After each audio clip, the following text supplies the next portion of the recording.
Mais en matière internationale, il n'y a pas de juridiction obligatoire.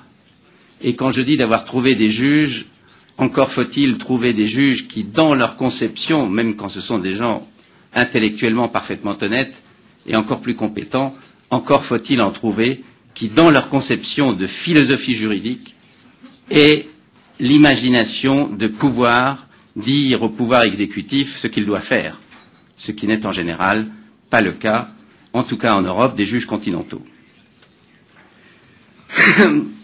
Alors, aujourd'hui, et vous voyez toutes les contributions qui ont été faites, qui sont devant nous tous ici installés, de cette lutte plus que juste, à la fois, je le répète, juridiquement, sur le plan humanitaire et sur le plan politique, parce que ce sont les trois aspects qui caractérisent ce débat pour Ashraf.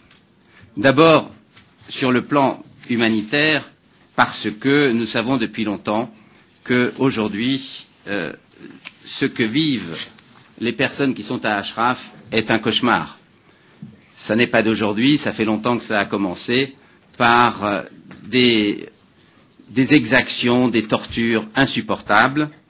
Vous verrez des rapports tout à l'heure qui seront faits soit sous forme de vidéo, soit sous forme de rapports. C'est une lutte qui se mène aussi sur le plan juridique, tant en ce qui concerne le droit humanitaire international que le droit international des droits de l'homme. Et enfin, c'est un combat politique, puisque, je le répète, nous n'avons pas dans ce domaine